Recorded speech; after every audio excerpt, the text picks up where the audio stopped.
Today in the news, we get a new generation of phone, an alleged new generation tablet, and a new series of cooler. What's up guys, I'm Snows, and this is your boot sequence.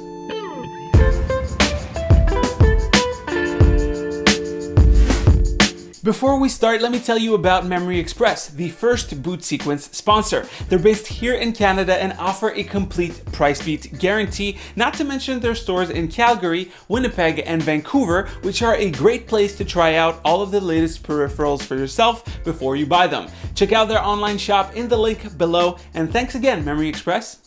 Alright, let's talk phones. Razer just unveiled their Razer Phone 2, and honestly, it's kind of my dream Android phone. I love the format of the display, the bezels for the speakers don't bother me at all, and it allows for a great speaker system. I also always liked the design, which was mostly ported from the Nextbit Robin. The only thing I don't like is the lack of a headphone jack, but I kinda got used to it with my iPhone 7. With this new iteration, the Razer Phone 2 brings everything back and adds some great features and improvements. First, the phone is now water resistant with an IP67 rating. The camera sensors were also switched from Samsung to Sony, and the assembly was moved to the top middle for a more symmetrical look. The front camera is also 8 megapixels now, and it shoots 1080p video. Apparently that camera is also great for face cams during your game streaming sessions on your phone.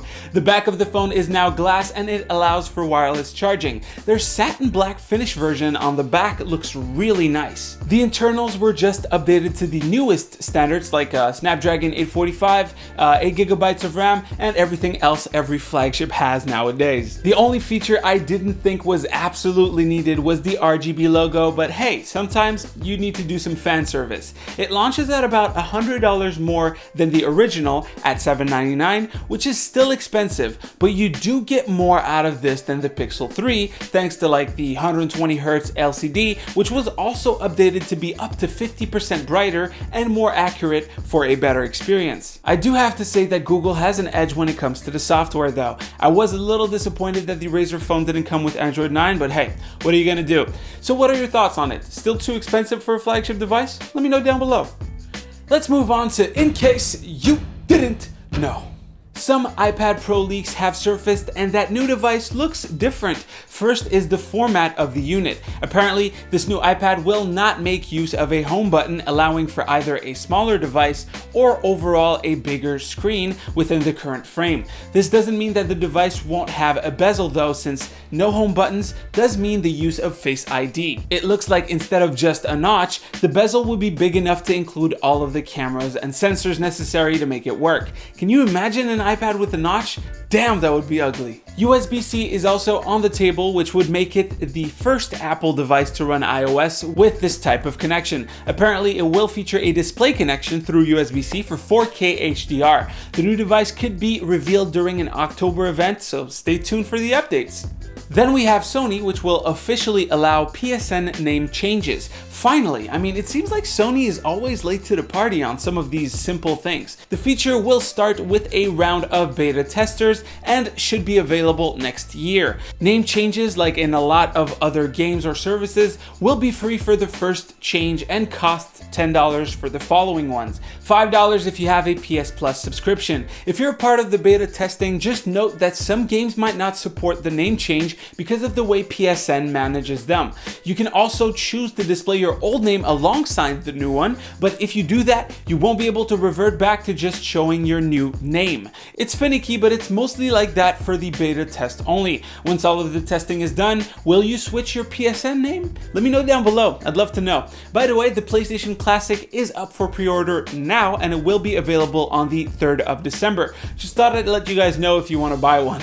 Now in gaming peripherals, we have a Kickstarter campaign from Cooler Master. The Kickstarter is for their control pad device, which is basically a standalone customizable gaming extension of your keyboard with full RGB. It's 24 keys with mechanical switches from either Cherry or Gatoron. It has 2 rollers on the top for volume or whatever else you want to bind it to, but its most notable feature is what they call their aim pad. It's basically pressure sensitivity for the keys, allowing you to, for example, steer a car properly using your keyboard, or or move at different speeds in FPSs. I personally really like the feature because I hate the jerkiness of movements in games like GTA when I'm driving a car or even when I'm playing FPSs. I mean, sometimes I want to walk slowly without having to crouch. They say that this will work with most games that have controller support, which is great, but if the game doesn't support it, well, you're just back to regular old on and off switches. The early bird price is set at $75, which is pretty affordable, but we don't know what the MSRP will be just yet. Speaking of Cooler Master, the Hyper 212 Evo gets another refresh with their Black Edition series.